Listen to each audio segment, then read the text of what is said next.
Na ką, baigėsi vasara, prasideda ruduo, grįžta kamščiai, grįžta pilnos sporto salės, nes visi nuo rugsėjo pradeda sportuoti mėnesį arba dviem.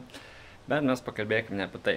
Vis galvojau, kokį padaryti video vasaros uždarimui, galvojau gal su dviračiu, gal kokį žygį ir panašiai, bet nusprendžiau padaryti tokį, kokio dar esu nedaręs niekad, tai pakomentuoti komentarus.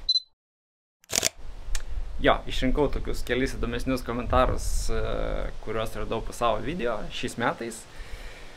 Ir pažiūrėkim, ką jūs man rašinėjat ir pabandysiu atsakyti jums šiame video. Man atrodo, kai kurios komentarus aš esu atsakęs jau ir po jais, bet dar kartą atsakysiu ir šiame video. Pirmą komentarą radau po video, kur aš valgiau burgerius, 24 burgerius per parą. Jie pakomentavo Rimvis 3885 ir jis parašė Mr. Moonis is Wizho. Nežinau, ką čia reiškia šitas žodis. Ir nelabai supratau, ką man jo norėjo pasakyti, bet greičiausiai žmogus norėjo pasakyti, kad tipo ir Mr. Moonis daro tą patį ar panašiai kažką. Ką aš darau, ant manęs čia laša, aš gal biškį pasitrauksiu. Rimvi. Nepamiršk pakomentuoti ir po visais kitais video. Pavyzdžiui, kur aš važinėju su dviračiais, parašyk, kaip pavyzdys, Valajavičius is Wizho, ką čia per žodis iš vis. Buvo man niuansas toksai su Garminu, kai važiavau aplink Kauną. Ir po to video gavau komentarą iš Mindaugo. Dar reikėtų pasimokinti su Garminu elgtis. Jo, iš tikro reikėtų ir mokinuosi ir kiekvienoje kelionėje vis atrandu kažką, kas patinka arba kas nepatinka, tai ačiū, kad priminei, kad reikia pasimokinti, aš tą darau. Dabar bus gan nemažai komentarų iš po vieno video, kur dariau socialinį eksperimentą ir bandžiau priversti žmonės pavogti mano dviratį. Stačiau į tam tikras vietas ir žiūrėjau, per kiek laiko pavogs. Ir labai daug komentarų gavau iš principo tą pačią temą, kad dviratis yra per prastas, todėl jo niekas neėmė, nes realiai 10 dienų prastovėjo viešo vieto ir niekas jo nepavogė. Tai vat kelis variantus noriu paskaityti. Pirmas komentaras tai yra Tautvydas, kuris rašo, sorry, bet manau už dyką daugam duotum jį niekas neims. Ne? Man atrodo, tu kiaurą kibirą duok už dyką, vis tiek atsiras, kas paims. Mes esam lietuviai, jeigu duoda ir dar nemokamai imam. Kitas komentaras yra pakankamai ilgas, jūs galite patys jį pasiskaityti, bet principas lygiai tas pats. Paimk normalų dviratį, naują ir manau per porą valandų jo ir nerasi. O čia tokio jau niekam nereikia. Ar tikrai pasižiūrėkit žmonės, ypač, mažiau pasiturinti, su kokiais jie kibirais važinėja. O tas dviratis yra pakankamai normalus, į jį tik įdėti meilės reikėjo ir būtų nuostabus dviratis. Man iš vis keista, kad žmonės rašo tokius komentarus, maždaug mes antiek išpindėjusi tauta, kad tipo tik tais naujus daiktus bevogiam, paimk padėk 15 iPhone, 11 iPhone, tai 15 paims per 2 valandas, 11 iPhone niekam nereikės mėtysis 10 dienų, ne? Nu, taip gaunasi. Sekantis komentaras taip pat iš to pačio video, Artemonas komentuoja. Daug pasakų, svarstymų, aiškinimų, viskas būtų tilpę į 5 minutės. Taip, viskas, aš bet kokį video galiu stalpinti 5 minutės. Bet tu, kai gauni pinigus už tai, čia žaidžia visai kiti dalykai. Tęsiant toliau, kai filmuojama iš toliau, reiktų stengtis nejudinti rankos. Bičas. Jeigu tu paimsi kamerą, prizuminsi 200 kartų ir filmuosi iš rankų ir tau nejudės, tai tu turi supergalių. Na ir dar vienas komentaras tą pačią temą, kurį parašė Oresta. Reikėjo gražų pastatyti, tai jau po valandos nebūtų. O čia niekas grieko nenori imti, neverta. Ką? Jei rimtai, vėl tas pats per tą patį. Esmė, kad visi tą patį rašė, kad dviratis yra per prastas, dėl to jo niekas nenorėjo.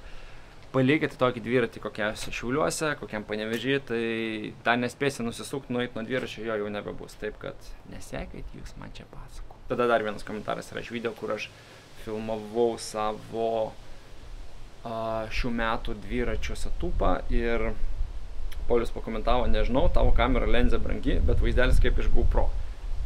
Gal dėl to, kad aš ir filmavau su GoPro. Dabar keli įdomesni komentarai iš video, kur valgiau aštriausios čipsus Lietuvoje. Vienas iš komentarų, kuris mane prajuokino, kaip tūlikė sekėsi. Antrą kartą viską išgyvenai, čia geras buvo, čia žvengiau, nuoširdžiai žvengiau. Ne, viskas tolikai buvo gerai, nes po to privalgiau papildomų maisto, viskas susimaišė skrandį ir antrą kartą to patirti nereikėjo. Ačiū, kad rūpinėsi. Na ir po to visi aštrių dalykų supermenai rašo. Andrius, kažkoks silpnas šį vedėjas neatlaikė paprasto challenge. Atlaikiau? Kaip tai neatlaikiau? Suvalgiau ir vienus, ir antrus, ir trečius. Viskas gerai, atlaikiau. Ką reiškia neatlaikiau? Tada jam pritarė Algimantas. Kai aš ragavau hot chip, tai jie visiškai neaštrus. Man atrodo, bičias su tavo receptoriais kažkas yra ne taip. Na ir dar vienas žmogus, Deividas Lukas. Ar čia du žmonės, Deividas ir Lukas, nežinau. Rašo, Carolina Reaper net nėra aštrus ir panašiai. Bent jau man, tai jie kaip TSG. Čia gal čipsų pavadinimas, nežinau. Cukrus / druska. Bičiai, Deividai ir Lukai, esmė tame, kad ne visi vienodai priima aštrumą. Vieni gali pakęsti labiau aštrumą, kiti netokie tolerantiški aštrumui, tai neturėtumėt savęs lyginti su visų pasauliu. Vieni galbūt suvalgys ir ašarytę nubrauks, o kiti gali ir numirti nuo tokio aštrumo. Taip kad tada dar Dominikas tokį trumpą šovę. Nebevalgyk tu aštrai, ne tau. Ok, nebekvėpok oru, nes jis užterštas. Na ir paskutinis komentaras po šio video. Tikrasis Crazy Papa rašo. Crazy. Tavo komentaras irgi crazy. Silpnas tu šitiem čipsams. No One Chip Challenge. Čia yra labai aštrus čipsas, kur viena pakelė yra tik vienas čipsas, kurį valgai su pirštinaitė ir ten netgi yra parašyta, kad visą atsakomybę prisimi pats, jeigu kažkas nutiks. Taigi, No One Chip Challenge nualtum, jei nuo šitų vaikiškų taip aimanuoji. Kaip ir sakiau prieitam komentatoriui, ne visi vienodai priima aštrumą. Gali būti, kad nualpčiau, nes jeigu aš gerai prisimenu, kažkur užsienyje žmogus netgi numirė nuo jo. Tai tau juokinga tokie dalykai. Na ir paskutinis komentaras šiam visam video, tai buvo vienintelis toksai komentaras iš visų, kurių sulaukiau po mano žygiais traukinių bėgiais. Nu, aišku,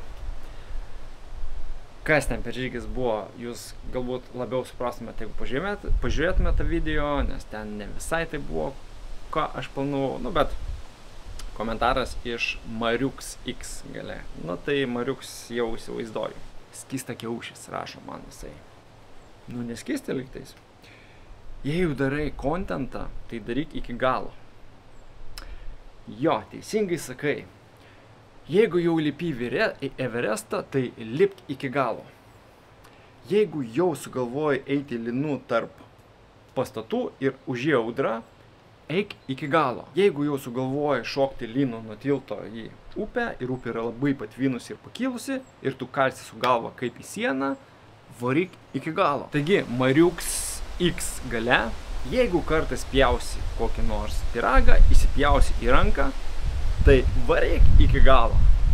Tai tokie komentarai, ačiū visiems komentavusiems. Aišku, labai didelis ačiū tiems, kurie mane palaiko, nes tai, kaip ir visus, turbūt motyvuoja daryti naujus videos, siekti aukštesnių tikslų ir dėti priekį. Na, o mes pradedam naują mokymosi sezoną, reiškia, daugumai prasideda mokslai studijos. Tie, kurie dirba, tai jie neturėjo tokios prabangos kaip vasaros atostogos.